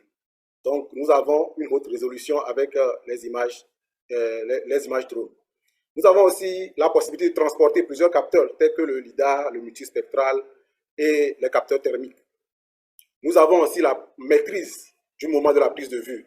On sait qu'avec les satellites, ils passent à une fréquence de temps à un point X sur la Terre. Donc, or, avec le drone, à tout moment, on peut aller lancer notre drone pour avoir les images. Donc, nous avons la maîtrise du moment de la prise de vue. Mais avec la technologie drone, nous n'avons pas seulement que des intérêts. Il existe aussi une limite. La limite, c'est laquelle? Nous voyons aujourd'hui que le drone, avant de le piloter, il nous faut une formation. Donc, ce n'est pas tout le monde qui se lève pour aller piloter un drone. Tu dois avoir une formation, être certifié, tu dois avoir le drone lui-même et aussi avoir les autorisations. Donc, tout ça là revient cher à l'agriculteur. Comment faire pour pouvoir contourner cette limite? Aujourd'hui, nous avons des structures qui sont en train d'être mises en place, qui proposent donc des services en agriculture, tels que les pulvérisations et autres.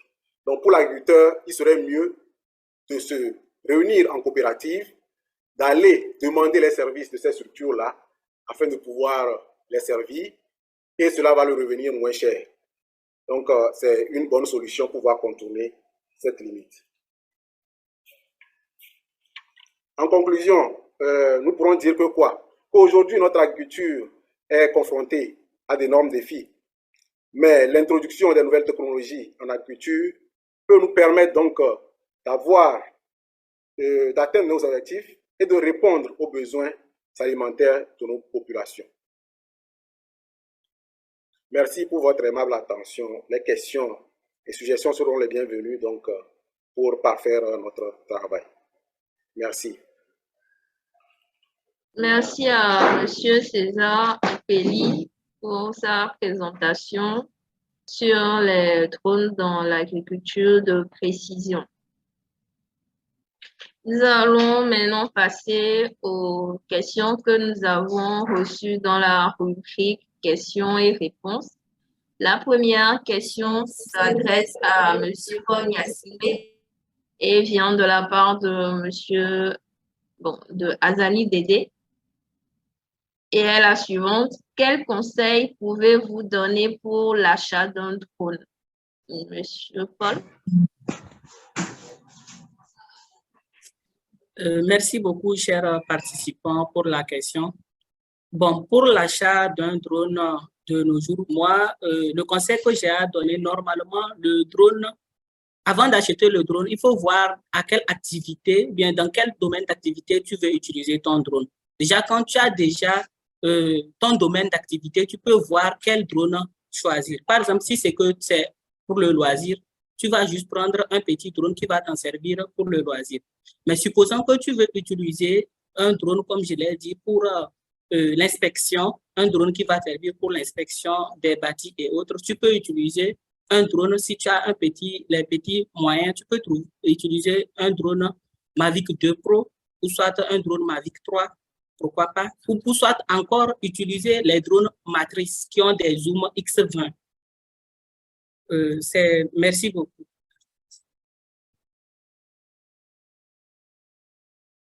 Merci à Monsieur Paul pour sa réponse. Nous avons aussi une autre question pour vous qui concerne la formation sur les drones. Comment faire pour avoir une formation sur les drones? Merci. Ok, merci beaucoup pour cette question aussi. Bon, concernant la formation sur les drones, déjà, il faut vous approcher du Centre Tech Innovation qui est situé au Togo ici, qui donne des formations sur le drone. Donc, je pense que la modératrice va épingler le lien du contact, de l'email et le contact WhatsApp dans les commentaires. Vous pouvez nous contacter directement pour qu'on discute de ça. S'il faut prendre des rendez-vous pour vous expliquer, donner des termes de référence de la formation, ce que vous allez, la sortie après la formation. Merci. Et merci à tous aussi pour votre aimable attention. Nous allons continuer avec notre série de questions. La question suivante vient de Monsieur Kwasi Julien et elle s'adresse à Monsieur Lajna. La question est de savoir le nom du logiciel de traitement des images prises par le drone que Monsieur Lajna a utilisé. Monsieur Lajna, à vous la parole. Merci, je vous remercie pour la question. Donc, concernant les logiciels des traitements des images drones, donc il existe pas mal de logiciels. Pour moi, j'utilise le logiciel PEX4D Mapper et il existe plusieurs versions de PEX4D. Et bien sûr, il y a d'autres logiciels, Agisoft, MetaShape et voilà. Et chaque logiciel, bien sûr, a ses algorithmes de traitement et bien sûr, a ses spécificités techniques pour manipuler bien, mais elle produit les mêmes résultats. Merci. Merci pour votre attention.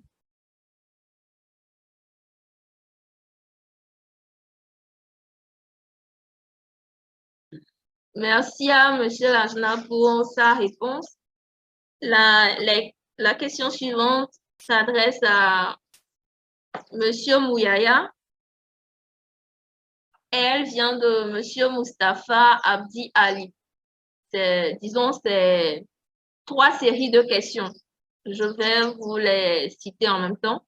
Quels sont les langages de programmation que vous avez utilisés pour le codage? Quels sont les API que vous avez utilisés? Est-ce qu'il y a un lien entre la base de données spatiale et la page? C'est-à-dire, si on ajoute un point depuis QGIS, est-ce qu'elle va apparaître sur votre page? Monsieur Mouyaya, vous avez la parole. Ok, merci pour la parole. Je crois, j'ai même déjà répondu par message, mais toutefois, je vais encore le dire. Comme langage, c'est comme d'autres langages de développement web, il y a HTML, il y a CSS et puis il y a JavaScript qui ont été utilisés. Et parmi les API, nous avons utilisé l'API des Leaflet à partir de QGIS via l'extension QGIS2Web qui nous a permis d'exporter avant d'aller continuer maintenant avec le développement. Pire, il y a l'API des OpenStreetMap où on voit le fond des cartes qui est là et puis l'API des Map Data de Google.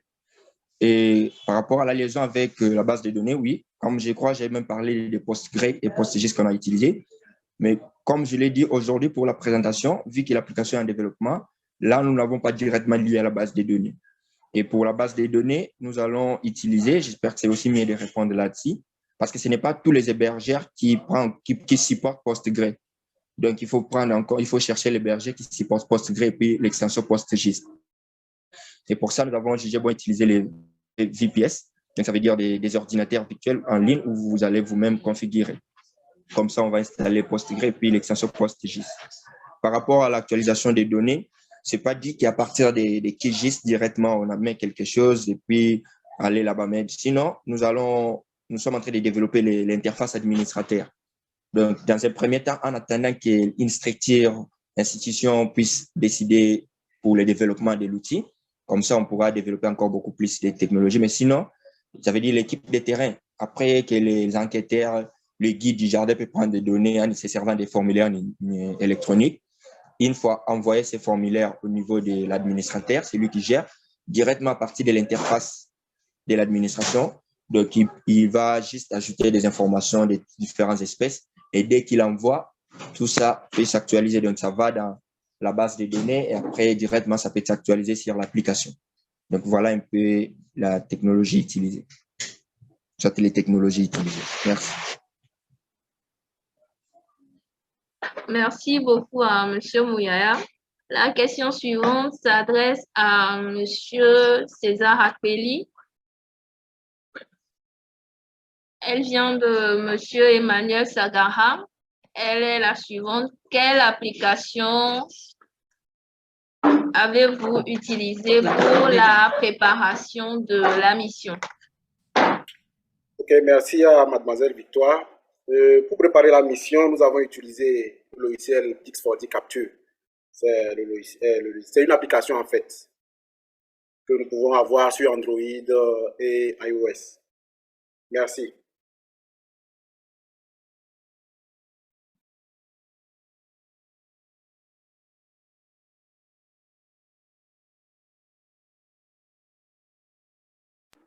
Merci, Monsieur Akpeli, pour votre réponse. La prochaine question s'adresse à Monsieur Nyasingbe. Elle vient de Monsieur Pali, qui lui demande à savoir l'attitude maximale du survol d'un drone pour ne pas pénétrer dans une zone aérienne et la distance maximale entre le pilote et son drone pour ne pas perdre le contrôle.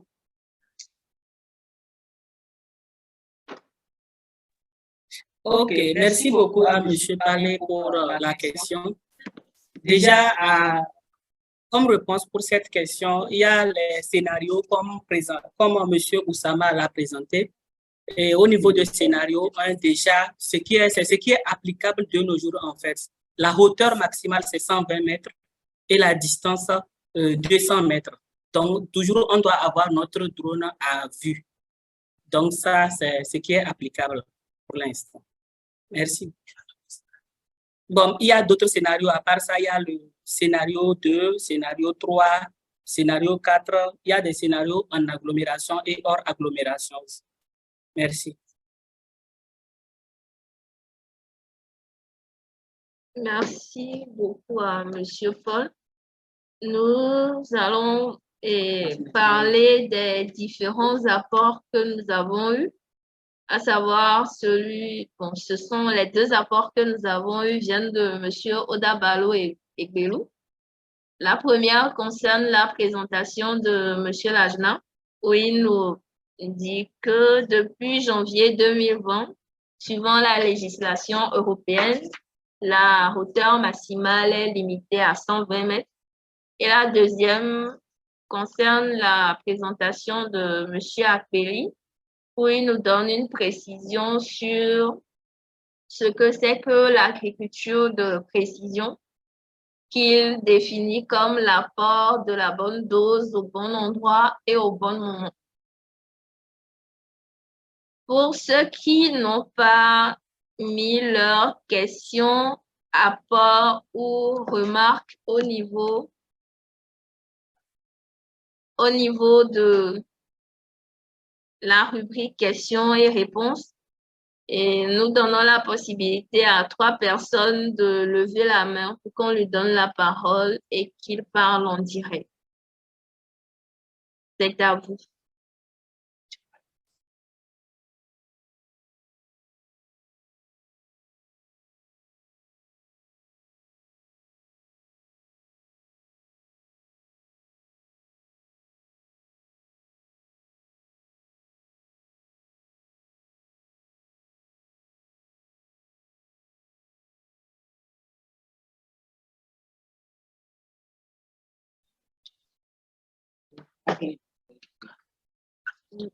Monsieur Daniel, vous avez la parole.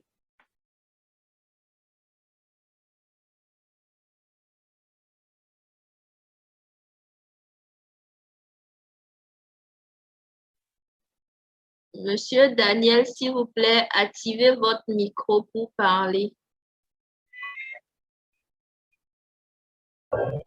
Ok, je m'appelle Daniel Dopo. Je suis étudiant en troisième année de la géomatique à l'université d'Abomey-Calavi au Bénin. Ma préoccupation est que j'aimerais vous demander si la formation peut se faire en ligne et quel est le coût. C'est tout ce que j'ai à vous dire. Merci bien.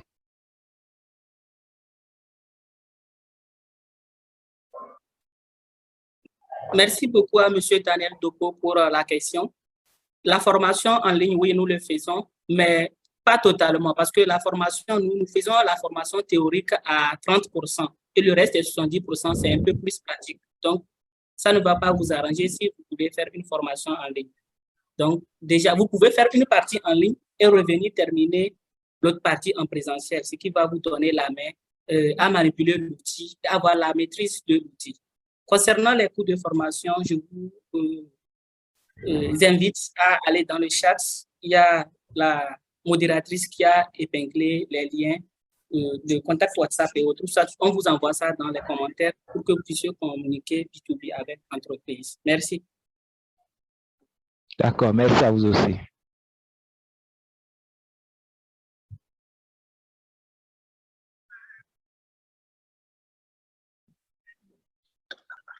Merci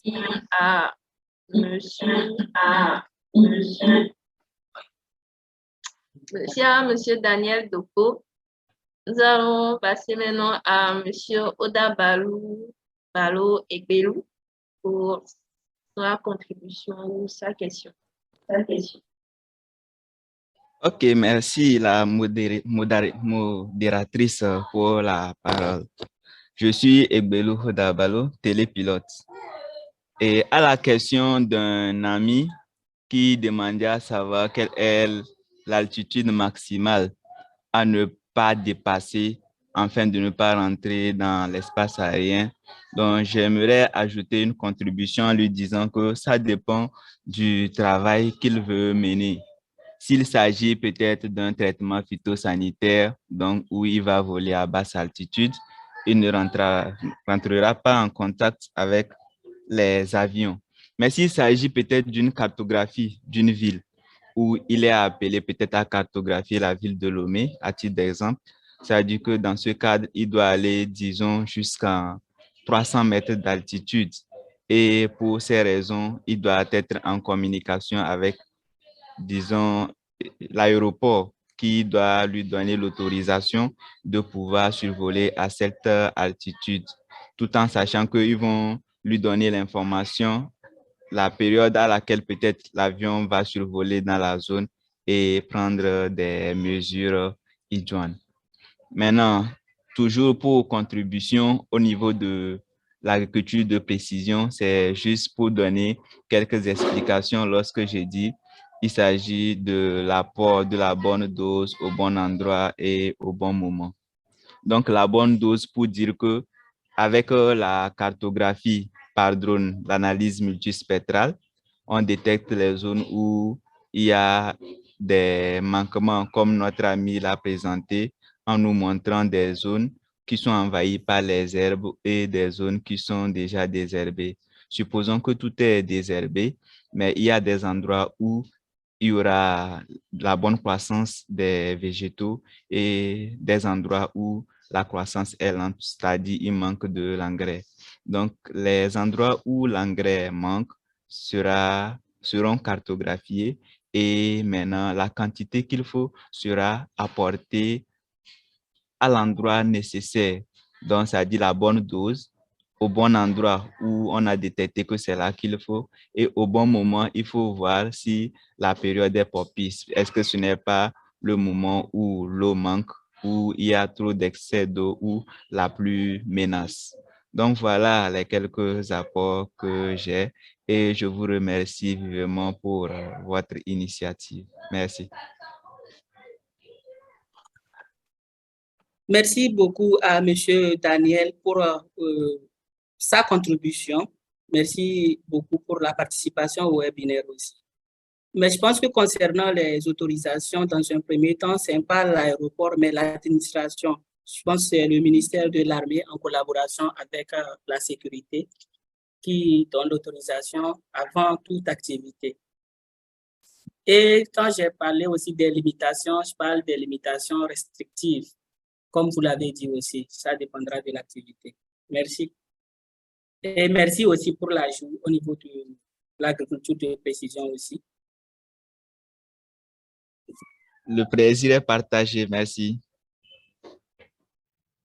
Oui, j'aimerais remercier M. Rodabalo Ekbelo pour la précision.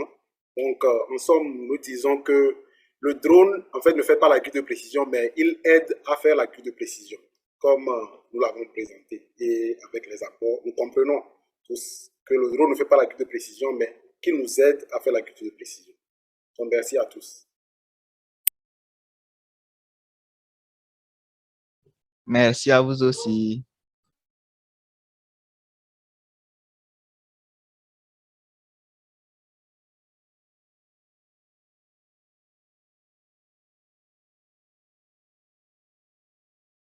Merci à M. Odabalo pour ses contributions. Monsieur Azani Dédé a la parole. Et il sera notre dernier intervenant. Oui, en fait, je voulais, c'était une contribution, c'était une question aussi à la fois. Dans la contribution, en fait, nous avons souvent des zones accessibles dans nos aires protégées, par exemple, et nous souhaitons faire un peu l'inventaire en utilisant le DNI. C'est vraiment accessible, c'est des marécages, c'est vraiment c'est inaccessible. Et donc, on pense qu'avec le groupe, S'il vous plaît, Monsieur Azani, essayez d'approcher votre bouche de votre micro, s'il vous plaît, parce que c'est comme ça, il y a un peu du bruit dans le micro. Je n'ai pas compris. On a un peu du mal à vous recevoir parce que votre micro est un peu chargé.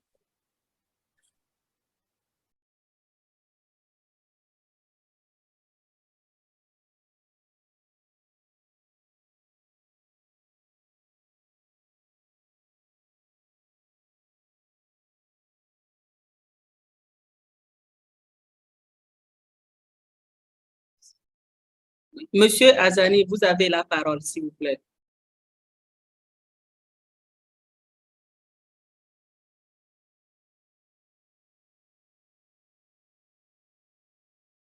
En attendant que Monsieur Azani nous revienne, on va prendre Monsieur Anoboro.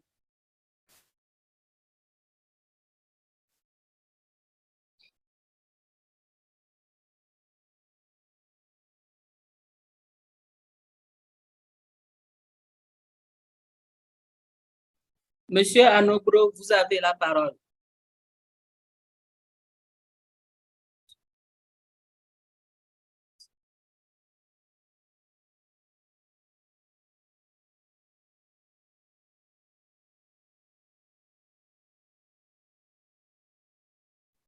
Monsieur Anobro, nous ne vous entendons pas.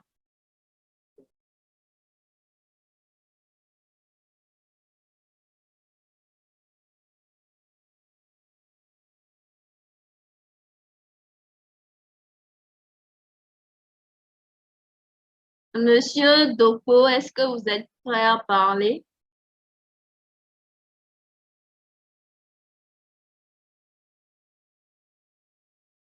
C'est les écouteurs.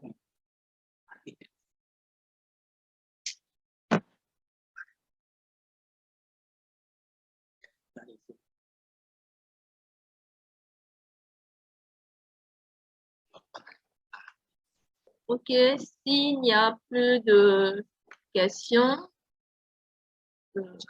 Ah, nous avons une dernière question pour Monsieur César Akpeli qui concerne, est-ce qu'il y a des drones spécifiques pour l'inventaire des animaux sauvages?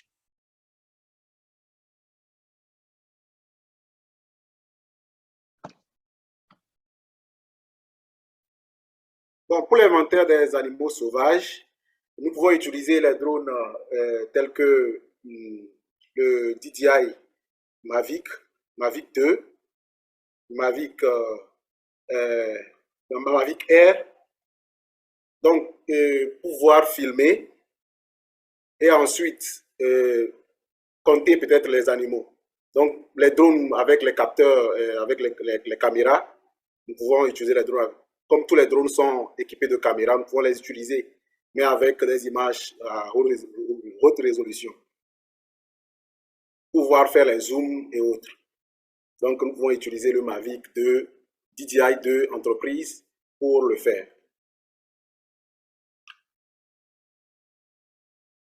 Merci.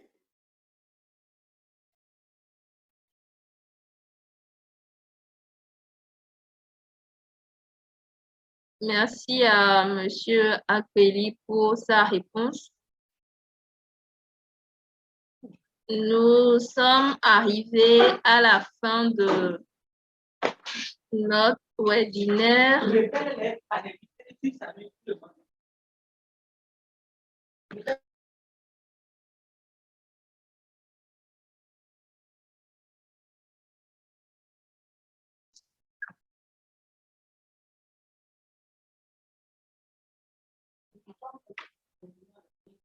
Un grand merci à tous nos panélistes qui ont bien voulu être présents pour nous développer sur ces différents sujets allant de l'agriculture de précision au génie civil, génie électrique, à l'aménagement et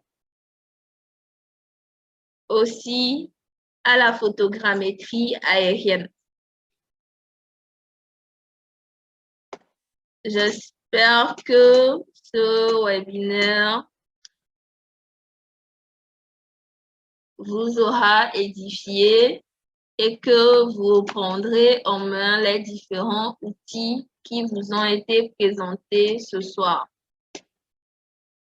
Concernant, nous avons eu plusieurs questions concernant les diapositives, si elles vous seront envoyées par mail. La réponse est non, mais vous aurez la vidéo du webinaire sur YouTube et sur Facebook, la page Facebook de la société Tech Innovation. Merci beaucoup à tous et bonne soirée. Au revoir.